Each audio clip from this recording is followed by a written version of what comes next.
3 hari keajaiban di Malaysia. Kisah yang mengubah wajah Afrika. Adakah ini benar-benar sebuah negara Asia? Jauh lebih maju daripada negara orang putih? Ini adalah kata-kata pertama yang diucapkan oleh Ketua Joseph Ole, seorang ketua agung suku Maasai dari Kenya yang berusia 85 tahun, ketika beliau pertama kali menjejakkan kaki di lapangan terbang antarabangsa Kuala Lumpur. Bagi 8 orang ketua suku dari Afrika, yang seumur hidup mereka dihabiskan di perkampungan tanpa bekalan elektrik dan air pipe, apa yang berlaku seterusnya adalah sebuah pendedahan yang mengubah takdir mereka. Mereka dalam perjalanan pulang dari Persidangan Pertubuhan Bangsa-Bangsa Bersatu, PBB, di New York, apabila pesawat mereka terpaksa membuat pendaratan cemas di Malaysia akibat ancaman bom. Dalam masa 10 menit sahaja selepas mendarat, ketua-ketua suku ini, yang tidak pernah melihat jalan raya berturap seumur hidup mereka, terdiam 1000 bahasa. Dari kejutan yang mereka alami di lapangan terbang, keajaiban sistem bandar yang mereka saksikan dengan mata kepala sendiri, sehinggalah kepada perubahan luar biasa yang berlaku di perkampungan mereka. Selepas itu, ini adalah kisah benar yang akan mengubah pandangan Anda tentang arti sebuah peradaban. Saya telah mengembara ke seluruh dunia selama 40 tahun, tetapi saya tidak pernah melihat sebuah tamadun yang begitu sempurna. Mungkinkah kampung kita boleh menjadi seperti Malaysia? Kata-kata Ketua Adeola Ajakaye, seorang ketua suku Yoruba dari Nigeria yang berusia 78 tahun, telah menggegarkan lanskap politik Afrika. Apakah sebenarnya yang mereka saksikan di Malaysia? Mengapakah insan-insan yang seumur hidupnya percaya bahwa tamadun Eropah dan Amerika adalah yang terunggul, kini mula menyanjung sebuah negara Asia? Dengarkanlah kesaksian saya, Tan Chin Meng. Selama 15 tahun, saya telah berkhidmat di Jabatan Hal Ehwal Afrika di PBB, dan saya berada di sisi mereka sepanjang detik-detik bersejarah ini. Perjalanan yang tidak dijangka.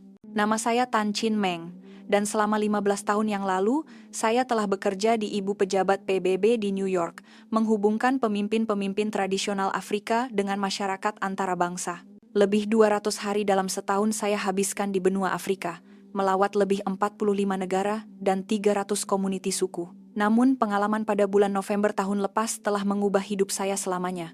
Ketika itu, saya sedang membantu 8 orang pemimpin tradisional Afrika yang menghadiri persidangan perlindungan hak orang asal di PBB. Mereka termasuklah Ketua Joseph Ole 85, Masai Kenya, Tokbatin James Wanjiku 72, Kikuyu, Kenya, Ketua Adeola Ajakaye 78, Yoruba, Nigeria, Datuk Bandar Emeka Okafor 68, Igbo, Nigeria Encik Zwelibanzi 75, ahli kerabat di Raja Zulu, Afrika Selatan, dan Tokbatin Thabo Mandela 70, ex-Hosa, Afrika Selatan. Kebanyakan mereka menghabiskan seluruh hidup di perkampungan tradisional. Kampung Ketua Joseph, misalnya, mempunyai 3.000 penduduk, tetapi jalan berturap yang terdekat memerlukan 4 jam berjalan kaki. Isyarat telepon bimbit langsung tiada. Ini adalah kali pertama mereka keluar negara. Wajah terkejut mereka ketika melihat bangunan pencakar langit di New York masih segar dalam ingatan saya. Mereka kagum, hebat sungguh ciptaan orang putih ini. Persidangan PBB berlangsung selama 3 hari. Para ketua suku berucap tentang hak tanah adat dan pemeliharaan budaya tradisional. Ucapan Ketua Joseph amat berkesan. Kami bukannya ditinggalkan oleh peradaban. Kami sedang membina peradaban yang berbeza, katanya. Disambut dengan tepukan gemuruh. Akhirnya, tiba masanya untuk pulang. Pada 15 November, jam 5 petang, kami menaiki pesawat Emirates A380 dari lapangan terbang JFK dengan penerbangan transit di Dubai menuju ke Nairobi, Kenya. Perlepasan berjalan lancar. Para ketua suku terpesona melihat lautan awan buat pertama kali. Rupa-rupanya, kerajaan Tuhan begitu dekat dengan kita, bisik Ketua Joseph. Masalah bermula sekitar jam 8 malam ketika pesawat merentasi lautan Atlantik. Tiba-tiba, pengumuman juru terbang bergema. Disebabkan ancaman bahan letupan di dalam pesawat, kami akan membuat pendaratan cemas di lapangan terbang terdekat. Beberapa penumpang mula menjerit, tetapi ketua-ketua suku itu tenang sekali. Sebagai seorang pahlawan, saya telah mengatasi banyak krisis. Ini hanyalah satu lagi ujian, kata Encik Zwelibanzi. Juru terbang memaklumkan bahwa lapangan terbang terdekat yang selamat untuk pendaratan pesawat besar ialah lapangan terbang antarabangsa Kuala Lumpur, Kelia di Malaysia. Mereka tidak tahu apa-apa tentang Malaysia. Apabila mendengar ia sebuah negara Asia, mereka mula risau. Adakah ia negara komunis seperti China? Atau negara miskin seperti India? Beberapa orang daripada mereka malah bertanya dengan cemas, bolehkah kita mengharapkan layanan yang baik di negara yang bukan milik orang putih? Saya juga berasa gementar. Perubahan destinasi yang mendadak ini membawa pelbagai masalah, halangan bahasa, urusan penginapan, dan yang paling penting, menjaga pemimpin-pemimpin warga emas ini yang datang dari latar belakang budaya yang sangat berbeza. Kejutan pertama, ketibaan di Klia. Namun, sebaik sahaja pesawat mendekati ruang udara Malaysia, kebimbangan saya mula lenyap. Komunikasi antara juru terbang dan menara kawalan KLIA sungguh mengagumkan. Mereka bukan sahaja memberikan panduan yang tepat, tetapi juga memaklumkan bahwa protokol khas untuk penumpang pendaratan cemas telah diaktifkan. Malah, kaki tangan darat yang fasih berbahasa Inggris telah bersedia menanti kami. Proses pendaratan itu sendiri sungguh luar biasa. Keadaan landasan sempurna, panduan di darat sangat jitu, dan laluan ke pintu terminal telah dikosongkan terlebih dahulu. Semuanya diatur dengan begitu rapi seolah-olah kami adalah penerbangan yang dijadwalkan. Melalui tingkap, para ketua suku terpegun melihat skala dan keteraturan lapangan terbang itu. Saat pintu pesawat dibuka dan kami melangkah keluar melalui jambatan udara ke dalam bangunan terminal, riak wajah mereka mula berubah. Walaupun sudah lewat jam 11 malam, lapangan terbang itu terang benderang seperti siang. Semua kemudahan berfungsi dengan sempurna. Pekerja pembersihan segera membersihkan laluan yang kami lalui. Disinilah Ketua Joseph mengucapkan kata-kata keramatnya. Adakah ini benar-benar sebuah negara Asia, jauh lebih maju daripada negara orang putih? Kata-kata ini, yang datang daripada seorang lelaki yang selama 85 tahun diajar oleh mubalih dan pegawai Eropah, bahwa tamadun orang putih adalah yang teragung, benar-benar mengejutkan. Layanan kaki tangan lapangan terbang amat mengagumkan. Walaupun kami adalah sekumpulan orang Afrika yang tiba tanpa dirancang, mereka langsung tidak panik. Sebaliknya, mereka membimbing kami dengan teratur, seolah-olah kedatangan kami sudah dijangka. Paling menakjubkan ialah perkhidmatan terjemahan. Kaki tangan yang fasih berbahasa Inggris mendekati kami, memahami situasi para ketua suku, dan memberikan sokongan yang paling sesuai. Malah di PBB di New York pun sukar untuk mendapatkan sokongan bahasa asing tahap ini, puji Ketua Adeola. Mereka begitu prihatin terhadap warga emas. Mereka bercakap dengan perlahan dan sabar. Seorang kaki tangan perasan seorang ketua wanita, berusia 85 tahun, sukar berjalan dan segera menyediakan kerusi roda tanpa diminta. Sikap proaktif dan prihatin ini amat menyentuh hati ketua-ketua yang lain. Proses imigresen juga sangat pantas, tiada prosedur rumit atau masa menunggu yang lama. Kaki tangan membantu kami mengisi borang-borang yang diperlukan, menghilangkan sebarang kesulitan akibat halangan bahasa. Mereka malah menawarkan diri untuk membantu kami menghubungi pihak berkuasa di Kenya dan Nigeria. Urusan penginapan sementara juga diatur dengan sempurna. Mereka mencadangkan beberapa hotel di kawasan Bukit Bintang dan KLCC, lengkap dengan penerangan tentang keistimewaan dan cara pengangkutan ke sana. Mereka bertanya tentang pantang larang makanan dan budaya kami, malah memberikan maklumat tentang restoran yang boleh menyediakan hidangan yang sesuai dengan cita rasa Afrika. Ketika kami meninggalkan lapangan terbang, Ketua Joseph berkata kepada saya telah hidup selama 85 tahun dan melihat banyak negara orang putih. Tetapi, saya tidak pernah menyaksikan organisasi yang begitu sempurna dan keprihatinan terhadap manusia seperti ini. Wajah orang di negara ini mirip kita, tetapi mengapa mereka begitu maju? Keajaiban Kuala Lumpur. Kami menaiki Klia Express menuju ke pusat bandar. Para ketua suku tidak berkelip mata memandang pemandangan di luar tingkap. Walaupun sudah larut malam, jalan raya terang benderang dengan lampu, dan kawasan perumahan yang teratur terbentang luas. Di kampung kami, tiada langsung elektrik. Tetapi negara ini, malamnya terang seperti siang. Namun, ia bukan pembaziran.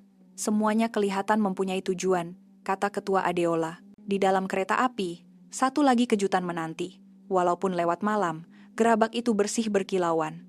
Semua penumpang duduk dengan senyap dan sopan.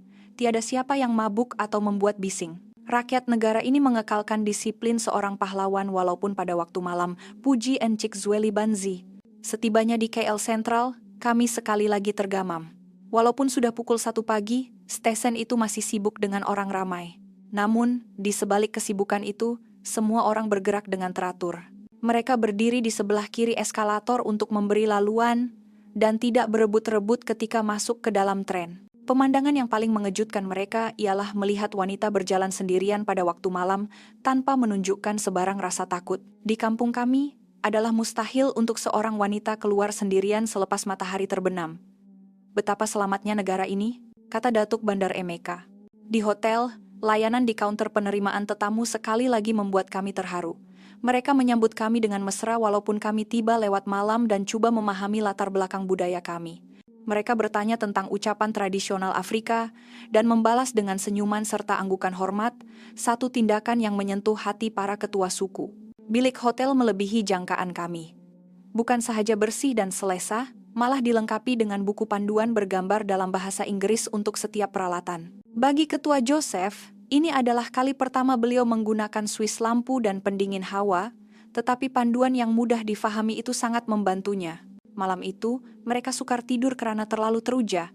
Sambil memandang pemandangan malam Kuala Lumpur dari tingkap, mereka berbincang tentang betapa berbezanya dunia yang mereka lihat di sini. Adakah Tuhan memberikan kebijaksanaan istimewa kepada rakyat negara ini? Atau, adakah rahasia yang kita tidak tahu? Tanya Tok Batin Tabo. Sebuah tamadun dalam tindakan. Keesokan paginya, sarapan di hotel membawa kejutan seterusnya. Walaupun ia sarapan buffet, setiap hidangan dilabel dengan jelas dalam bahasa Inggris, termasuk maklumat alergen. Kaki tangan yang mengetahui kami dari Afrika secara khusus mencadangkan hidangan yang lebih lembut rasanya dan sesuai dengan budaya kami. Apa yang paling menarik perhatian mereka ialah sebuah keluarga Malaysia di meja sebelah. Anak-anak mereka makan dengan senyap, dan selepas selesai, mereka sendiri membawa pinggan mangkuk ke tempat pengumpulan. Negara ini mengajar disiplin dan tanggung jawab sejak kecil. Sebab itulah mereka membesar menjadi orang dewasa yang hebat, kata Tok Batin James. Selepas sarapan, kami menuju ke stesen MRT. Pengalaman ini menjadi salah satu detik paling berkesan dalam hidup mereka. Kebersihan eskalator yang menuju ke bawah tanah dan papan tanda yang jelas sangat mengagumkan. Ketika kami sampai di platform, waktu itu adalah waktu puncak. Orang ramai beratur dengan tertib dalam dua barisan mengikut garisan di lantai. Apabila tren tiba, mereka bergerak ke tepi untuk memberi laluan kepada penumpang yang keluar, sebelum masuk dengan teratur. Ini seperti disiplin tentara, tetapi tiada siapa yang memberi arahan. Kenapa semua orang melakukannya? Tanya Encik Zweli Banzi dengan hairan. Saya menjelaskan bahwa ini adalah budaya rakyat Malaysia, sesuatu yang dipelajari secara semula jadi sejak kecil. Di dalam gerabak yang penuh sesak, tiada siapa yang bercakap kuat di telepon atau mendengar musik dengan kuat. Ramai yang membaca atau melayari telepon pintar mereka. Tiba-tiba, seorang lelaki tua yang bertongkat masuk. Serta-merta, seorang penumpang muda bangun dan menawarkan tempat duduknya. Melihat adegan itu, mata ketua Joseph berkaca. Orang muda menghormati orang tua. Ini adalah ajaran terpenting di suku kami. Semangat ini masih hidup di kota besar ini. Kami memutuskan untuk melawat dataran merdeka. Para ketua suku kagum melihat kawasan hijau yang begitu luas dan bangunan-bangunan megah di tengah-tengah bandar. Fakta bahwa ia dibuka secara percuma kepada orang awam amat mengesankan mereka. Para pemimpin negara ini benar-benar menyayangi rakyat mereka dengan membuka tanah peringatan untuk kegunaan awam, kata Tok Batin James. Makan tengah hari kami adalah di sebuah restoran tradisional Melayu di Kampung Baru. Hidangan yang disajikan dalam dulang besar kelihatan seperti karya seni. Pengurus restoran sendiri datang dan menerangkan makna simbolik setiap hidangan dan bahan-bahan tempatan yang digunakan. Falsafah di sebalik masakan Melayu tidak membazir, menghargai setiap bahagian bahan, dan bersyukur atas kurniaan alam amat bertepatan dengan ajaran suku mereka. Rakyat negara ini mempunyai hati yang sama seperti kami, kata Datuk Bandar Emeka. Detik kecemasan dan sistem yang sempurna. Petang itu, ketika kami berjalan-jalan di pusat beli belah Surya KLCC, satu kejadian cemas berlaku. Tok Batin Tabo tiba-tiba mengadu sakit dada dan rebah, mungkin karena keletihan perjalanan dan usianya yang mencecah 70 tahun. Saya segera mendial 999. Apa yang berlaku seterusnya sungguh menakjubkan. Ambulans tiba dalam masa kurang dari 5 menit. Di tengah-tengah kesesakan pusat bandar, tindak balas sepantas ini membuatkan semua ketua suku tergamam. Di ibu negara mereka, menunggu ambulans selama sejam adalah perkara biasa. Anggota paramedik bertindak dengan sangat profesional. Mereka menstabilkan keadaan Tok Batin Tabo, memberinya topeng oksigen, dan melakukan ujian ECG di tempat kejadian. Salah seorang daripada mereka menerangkan keadaan dalam bahasa Inggris, menenangkan hati kami. Ambulans itu dilengkapi seperti sebuah hospital bergerak. Setibanya di sebuah hospital berdekatan, kami sekali lagi kagum dengan sistem bilik kecemasan. Mereka menguruskan pesakit warga asing dengan tenang dan cekap. Pakar kardiologi sendiri memeriksa tok batin Tabo dan menerangkan keadaannya dalam bahasa Inggris yang fasih. Ujian imbasan jantung dan ujian darah selesai dalam masa sejam, satu proses yang mungkin mengambil masa beberapa minggu di negara mereka. Syukurlah, keadaannya tidak serius, hanya degupan jantung tidak teratur akibat keletihan. Ahli farmasi menerangkan setiap obat dengan teliti, malah menyediakan risalah dalam bahasa Inggris. Kos rawatan termasuk cac kecemasan, semua ujian, dan obat-obatan hanyalah 1/10 daripada kos di hospital swasta di Afrika. Ketika meninggalkan hospital, Ketua Joseph berkata, "Di negara ini, Anda tidak perlu takut jika jatuh sakit. Kaya atau miskin, semua orang mendapat rawatan yang berkualiti. Inilah tamadun yang sebenar, warisan dan masa depan." Pada hari terakhir, kami melawat masjid negara dan kemudian ke museum negara. Para ketua suku terpesona melihat bagaimana sejarah dan budaya Malaysia dipelihara dengan begitu baik, merentasi ribuan tahun. Suku kami juga mempunyai sejarah yang panjang, tetapi banyak yang telah hilang karena tiada tulisan. Negara ini telah membina sistem untuk merekod, memelihara, dan mewariskan kebijaksanaan kuno kepada generasi akan datang, puji Ketua Joseph. Pada waktu petang, kami naik ke Menara Berkembar Petronas. Dari ketinggian 370 meter, pemandangan Kuala Lumpur yang terbentang luas membuatkan mereka terdiam. Mereka mendengar penjelasan tentang perancangan bandar Kuala Lumpur dan bagaimana ia berkembang dari sebuah lembah menjadi metropolis modern. Rakyat negara ini mempunyai semangat yang kental dan tidak mudah menyerah kalah untuk mencipta keajaiban seperti ini, kata Ketua Adeola. Malam itu, atas permintaan mereka, kami makan di sebuah medan selera yang sibuk. Mereka mahu melihat bagaimana rakyat biasa Malaysia menghabiskan malam mereka. Pengunjung di situ menyambut mesra tetamu dari Afrika ini. Sekumpulan lelaki di meja sebelah belanja mereka teh tarik. Walaupun bahasa menjadi penghalang, senyuman dan bahasa isyarat sudah cukup untuk merapatkan hubungan. Hati boleh berhubung walaupun bahasa berbeza. Rakyat negara ini sungguh mesra, kata Datuk Bandar Emeka. Pagi esoknya, kami bertolak ke Klia. Di pintu perlepasan, Ketua Joseph menggenggam erat tangan saya. Negara kamu adalah negara yang benar-benar bertamadun. Kami juga ingin menjadi seperti Malaysia, mencari keharmonian antara teknologi dan tradisi, pembangunan dan alam semula jadi individu dan komuniti. Perubahan bermula. Sekembalinya mereka ke Afrika, perubahan yang luar biasa mula berlaku. Di lapangan terbang Nairobi, kenyataan Ketua Joseph menjadi berita utama. Saya sangka Afrika harus belajar dari orang putih, tetapi negara yang sebenarnya patut kita contohi ialah Malaysia. Kata-kata ini mencetuskan perbualan hangat di seluruh Afrika Timur. Di Nigeria, Ketua Adeola menceritakan pengalamannya di Malaysia dalam satu program radio, terutamanya tentang sistem perubatan dan infrastruktur bandar yang cemerlang. Kerajaan Nigeria menubuhkan satu pasukan untuk mengkaji model pembangunan bandar Malaysia. Di kampung Ketua Joseph, beliau menekankan kepentingan pendidikan dan disiplin dalam mesyuarat majelis orang tua. Tidak lama kemudian, proyek peningkatan disiplin dan kampen kebersihan dilancarkan di kampung itu. 6 bulan kemudian, berita mengejutkan tiba. Ketua Joseph mahu melawat Malaysia sekali lagi, kali ini bersama 5 orang pemuda dari kampungnya. Bukan untuk melancong, tetapi untuk belajar tentang teknologi pertanian dan sistem pendidikan Malaysia. Mereka telah belajar asas bahasa Melayu, mata anak-anak muda itu bersinar dengan harapan.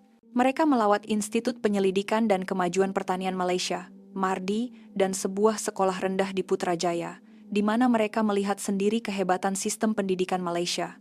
Apabila anak-anak muda itu pulang, mereka menjadi agen perubahan. Hasil tanaman meningkat sebanyak 30%. Ia didiagnosis sebagai degupan jantung tidak teratur, sementara akibat keletihan.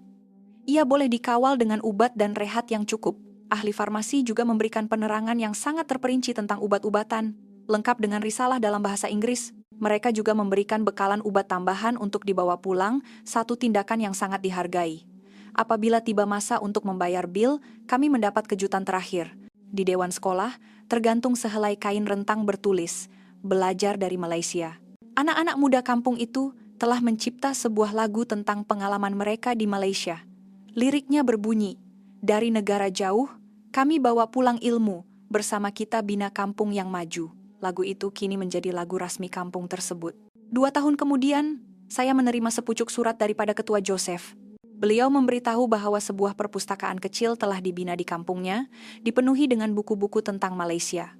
Seorang pemuda dari kampung itu telah diterima masuk ke sebuah universiti di Malaysia. Surat itu berakhir dengan kata-kata, "Pertemuan 3 hari itu telah mengubah nasib kampung kami. Apa yang kami pelajari dari Malaysia bukan sahaja teknologi, tetapi juga hati yang bertimbang rasa, disiplin, dan kepentingan untuk tidak pernah berputus asa. Anak-anak kami kini belajar dengan tekun, percaya pada masa depan yang cerah. Terima kasih." Pertemuan yang tidak disengajakan itu telah merapatkan jurang antara Afrika dan Malaysia, membuktikan bahwa tamadun sebenar bukanlah tentang bangunan pencakar langit, tetapi tentang hati yang prihatin, semangat saling menghormati, dan usaha tanpa henti untuk membina harapan. Dan nilai-nilai inilah yang kini sedang bercambah subur di bumi Afrika yang jauh. Melihat kesinambungan peradaban dari zaman prasejarah hingga kemerdekaan, merentasi ribuan tahun, membuatkan mereka amat kagum, Tuan Joseph berkata. Suku kami juga mempunyai sejarah yang panjang, tetapi banyak yang hilang karena tiada catatan bertulis. Negara ini telah membina sistem untuk merekod, memelihara, dan mewariskan kebijaksanaan nenek moyang. Kemudahan mesra OKU di museum seperti tanjakan kerusi roda, dan penerangan pameran dalam pelbagai bahasa juga amat dipuji. Menjelang senja, kami menuju ke Menara Berkembar Petronas, KLCC. Pemandangan Kuala Lumpur dari jambatan udara di tingkat 41 benar-benar membuatkan mereka terdiam. Hamparan bandar yang tidak berpenghujung, bangunan yang tersusun rapi, dan bayangan banjaran gunung di ufuk senja. Mereka mendengar penerangan tentang perancangan bandar Kuala Lumpur dan amat kagum dengan bagaimana ia dibangunkan. Tuan Adeola berkata, "Rakyat negara ini mempunyai semangat yang kental. Karena itulah mereka mampu mencipta keajaiban seperti ini." Pada malam terakhir, atas permintaan mereka, kami pergi ke sebuah medan selera di Jalan Alor. Mereka ingin melihat bagaimana rakyat biasa Malaysia menghabiskan waktu malam. Medan selera itu sesak dengan pekerja pejabat yang bersantai selepas waktu kerja. Mereka menyambut kedatangan kami dengan mesra. Sekumpulan anak muda di meja sebelah belanja kami minum teh tarik. Walaupun berbeza bahasa, kami berkomunikasi melalui senyuman dan bahasa isyarat. Tuan Emeka berkata dengan terharu, "Walaupun bahasa berbeza, hati boleh berhubung. Rakyat negara ini sungguh mesra."